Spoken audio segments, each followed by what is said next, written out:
에어 라인업이 나온다고 했었는데? 라고 해서 어떻게 나올 건지 정말로 궁금해 하실 거예요. 어쩌면 모든 애플 유저분들의 염원이었던 것이 업그레이드가 된다고 합니다. 바로 화면 주사율인데요. 이건 아이폰 17 프로 라인업의 성능이 정말로 기대하게 하네요. 여러분들 안녕하세요. 아이템 성민입니다. 여러분, 벌써 6월입니다. 시간이 정말 어떻게 가는지 모를 정도로 빨리 가고 있는데, 올해 초 삼성은 갤럭시 S25 시리즈, 애플은 아이폰 16e, 맥북, 패드 등의 에어 라인업까지 출시가 되었죠. 그리고 지난 5월에 정말 얇은 바타입 스마트폰인 갤럭시 S25 엣지까지 출시가 되었습니다. 삼성에서도 엣지와 같은 정말 얇은 바타입 스마트폰이 나오다 보니까 그럼 애플은 아이폰 슬림 에어 라인업이 나온다고 했었는데? 라고 해서 어떻게 나올 건지 정말로 궁금해 하실 거예요. 그래서 오늘은 아이폰 17 에어를 포함한 아이폰 17 라인업이 어떻게 나오게 될 것인지 지금까지 유출된 정보를 모아서 말씀드릴 수 있도록 하겠습니다. 생각보다 바뀐 부분이 많으니까요. 영상 끝까지 시청 부탁드리면서, 그렇다면 아이폰 17 미리 보기 자세하게 달려들어 보도록 하겠습니다. 사실 올해 아이폰 17 라인업에서 가장 핫할 것으로 예상하는 에어와 프로 라인업에 비해 이 일반 라인업 같은 경우에는 비교적 유출 정보가 그렇게 많지는 않은데요. 하지만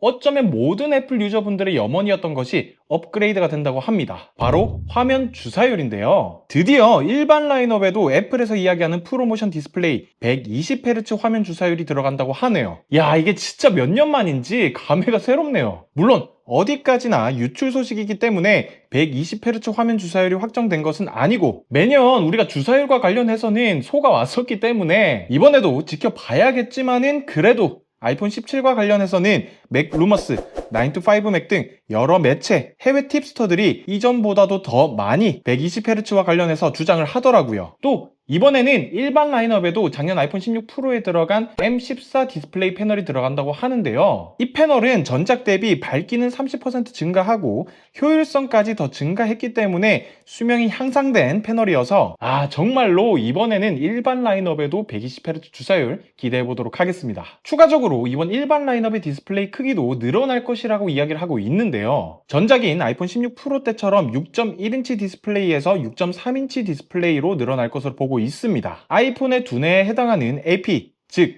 칩셋은 현재 A19 칩셋이 탑재될 것이다, A18 칩셋이 탑재될 것이다, 여러 의견이 있는데, 물론 실제로 공개될 때 A19 칩셋이 들어가면 좋겠지만 A18 칩셋이 들어간다고 하더라도 전세대 3나노 공정보다도 트랜지스터의 밀도가 높아져서 전작 대비 향상된 성능을 기대해봐도 좋을 것 같아요. 디자인은 전작과 동일하게 새로 일자형인 알약형 카메라 섬을 지니고 나올 것으로 보고 있습니다. 어떻게 보면 올해 9월에 출시되는 아이폰 17 라인업 중 진정한 메인이 아닌가라는 생각이 드는데요. 아이폰 14 이후로 출시된 플러스 라인업이 엄청 판매 부진에 있었어서 그 플러스 라인업이 빠지고 에어 라인업이 나오게 됩니다. 가장 큰 특징은 아무래도 많이 유출된 것처럼 두께가 얇다는 특징이 있는데요. 지난달 5월에 삼성에서 갤럭시 S25 엣지가 출시되었는데, 실제로 저도 만져보고 얇은 스마트폰에 대한 생각이 정말 많이 바뀌었을 정도로 첫인상이 좋았습니다. 분명히 화면 크기가 큰데 얇고 가벼워서 너무 좋았어서 이번 아이폰 17 에어도 기대해봐도 좋을 것 같아요. 많은 분들이 궁금해하고 주목하고 있는 아이폰 17 에어의 두께는 5에서 6mm 사이일 것으로 예상을 하고 있는데, 애널리스트 밍치고에 따르면 아이폰 17 에어는 5.5mm의 두께가 될 것이다 라고 이야기를 합니다. 이렇게만 나오게 된다면 엄청 얇은 거죠. 앞서 말씀드린 엣지보다도 더 얇은 두께인데, 실제로 만져보게 된다면 갤럭시 S25 엣지가 5.8mm인데 그것과 비슷한 체감이지 않을까 라고 예상을 해봅니다. 디스플레이 크기는 아이폰 16 프로보다는 크고 프로 맥스보다는 작은 6.6인치 정도의 크기를 예상하고 있습니다. 거기다 이번에 일반 라인업에도 120Hz 화면 주사율을 예상하는 만큼 에어 라인업에도 120Hz 화면 주사율이 들어갈 것이다 라고 보고 있고요. 또 저는 중요한 부분이 이 아이폰 17 에어의 무게가 어떻게 나오게 될 것인가가 중요하다고 보는데요. 저는 단순히 휴대폰이 얇게만 나오게 된다면 그걸 장점이라고 생각하지는 않습니다. 얇아진 두께만큼 지금 휴대폰의 무게가 너무 많이 무거워진 상태에서 무게까지 정말 많이 줄어들어야 된다고 생각을 하고 있는데요. 이번 아이폰 17 에어의 예상 무게는 무려 145g 정도로 추측을 하더라고요. 이 무게대로 나오게 된다면 아이폰 SE2, 아이폰 13 미니와 비슷한 무게인데, 이 정도로 아이폰이 가벼워지게 된다면 정말 메리트가 있지 않나. 특히나 아이폰 17 에어는 다른 아이폰 17 라인업과 동시에 공개될 것으로 예상을 하고 있기 때문에 이번에 에어 라인업을 구매하시는 분들이 좀 많이 있지 않을까 생각되네요. 그리고 이렇게 얇다고 해서 아이폰 16 이때의 만행 맥세이프가 빠지지 않고요. 카메라 컨트롤도 빠지지 않고 그대로 탑재된다고 합니다. 전면 디자인은 다이나믹 아일랜드가 들어간 디자인이고 중요한 건 후면 디자인이라고 생각이 되는데요. 카메라 섬이 가로로 길어진 디자인이 채택될 것으로 보고 있습니다. 그리고 아이폰 16e와 동일하게 48메가픽셀의 싱글 카메라가 들어간다고 하는데 이건 진짜 아쉽네요. 초광각 카메라도 없고 망원 카메라도 없어서 이 부분은 정말로 큰 단점이 아닌가라고 생각을 합니다. 전면 카메라는 아이폰 17 라인업 모두 24메가픽셀의 카메라로 업그레이드 될 것이라고 이야기를 하더라고요.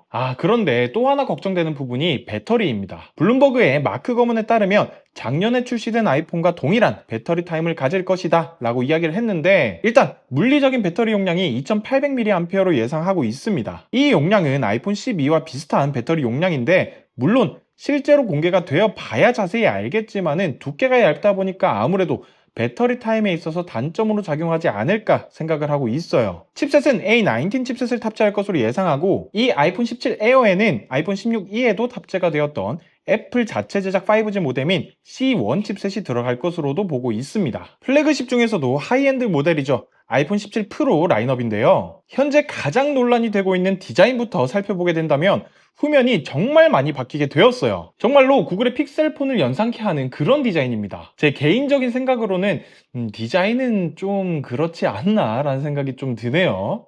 그런데 무서운 부분은 리뷰를 위해서 실제로 구매를 하고 언박싱을 했는데 이거 뭐야 괜찮은데? 이쁜데? 라고 할까봐 이거 너무 무서워요. 일단은 이 디자인이 실물을 보게 되면 달라질 수 있겠지만은 지금은 저는 불호입니다. 이렇게 불호가 갈린 디자인과 함께 달라진 부분이 아이폰 프로 라인업에 대한 소재 변화인데요. 아이폰 15 프로부터 작년까지 들어갔었던 티타늄 프레임 마감이 아닌 알루미늄 프레임 마감을 채택한다고 합니다. 아무래도 점점 늘어가는 휴대폰의 무게를 줄이기 위해서 어쩔 수 없이 가변 알루미늄을 채택한 것이 아닌가라고 생각을 하고 있습니다. 그렇다 보니까 걱정되는 부분은 알루미늄이어서 아무래도 무광이고 진문 방지와 관련해서는 조금 자유로울 것 같지만 이전 스테인리스나 티타늄이 주는 그런 고급감이 프로 라인업 하면 분명히 있었는데 알루미늄으로 그런 고급감을 줄 수 있을지는 의문입니다. 또 옆면 프레임뿐만이 아니라 후면 소재에도 이번 아이폰 16 프로 라인업에는 알루미늄이 들어갈 것으로 보고 있는데요. 원래 기존에는 카메라 선부터 뒷면 전체가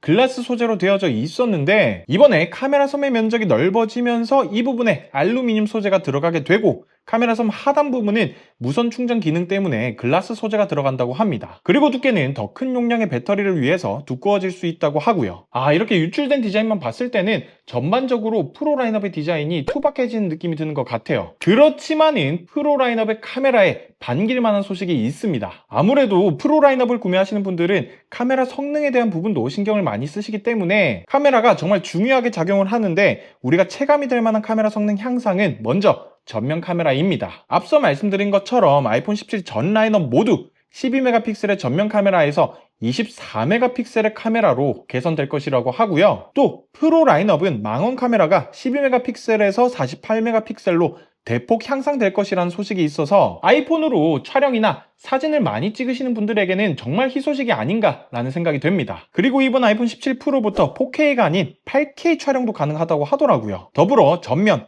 후면 카메라로 동시에 녹화를 진행할 수 있는 듀얼 비디오 녹화 기능도 제공할 수 있다고 합니다. 아이폰 17 프로 라인업의 칩셋은 A19 프로 칩셋을 탑재할 것으로 보고 있고요. 우리가 가장 체감이 많이 될 만한 부분은 램 용량입니다. 애플에서 램이 무려 8기가에서 12기가로 증가한다고 해요. 이야, 진짜로 애플 인텔리전스가 도입된 뒤에는 애플이 램을 정말 후하게 넣어주긴 하네요. 성능과 함께 중요한 부분이 발열이라고 생각이 되는데 성능이 좋을수록 기기의 발열 제어가 중요하죠. 그래야 좋은 성능을 오랫동안 쓸 수 있기 때문에 그래서 그런지 이번 아이폰 17 프로 라인업에는 베이퍼 챔버가 탑재된다고 합니다. 사실 애플의 아이폰은 여태까지 별도의 베이퍼 챔버 없이 기기 자체적으로 열을 제어하는 그런 발열 제어 시스템이었는데 이번에 프로 라인업에 들어가게 되네요. 올해 출시되는 아이폰 17 프로 맥스가 베이퍼 챔버를 탑재한 상태로 나오게 되면 칩셋 성능을 되게 잘 뽑아줄 수 있지 않을까 생각이 됩니다. 더불어 안정성 또한 높아질 것으로 보고 있고요. 이야, 베이퍼 챔버 없이도 아이폰의 발열 관리가 나름 괜찮았었는데 베이퍼 챔버까지 탑재를 한다? 이건 아이폰 17 프로 라인업의 성능이 정말로 기대하게 하네요. 그리고 이번 아이폰 17 프로 라인업의 시그니처 색상은 M4 맥북 에어와 비슷하게 스카이 블루 느낌으로 갈 것이다 라는 이야기가 있는데, 제 개인적으로는 아이폰 13 프로의 시에라 블루 색상이 너무나도 만족스러웠었는데 이번에도 그런 느낌으로 나오면 너무나도 좋을 것 같아요. 지금까지 아이폰 17 전 라인업에 대한 유출 소식에 대해서 말씀을 드렸는데요. 아직 출시되기 3개월 전인데도 이렇게 유출 정보의 양이 많은 것을 보면 사람들의 관심도가 높고 애플에서도 라인업부터 디자인까지 좀 대대적으로 바꾸려는 것이 느껴지는 것 같습니다. 물론 그 디자인이 정확하게 나와 봐야 호인지 불호인지 정확하게 판단을 할 수 있겠지만은, 현재까지 유출된 디자인만 보게 되면은 특히 프로 라인업 같은 경우에는 제 개인적으로는 조금 불호인 디자인인 것 같습니다. 그렇지만 플러스가 빠지고 새롭게 추가된 에어 라인업과 프로 라인업의 카메라와 성능 향상은 정말 이대로 나오게 될지 기대가 됩니다. 다음 주에 애플의 WWDC에서 공개되는 새로운 iOS와 아이폰 17 라인업이 어떻게 어우러질지도 기대가 되고요. 아이폰 17 관련 또 다른 재밌는 소식이 있다면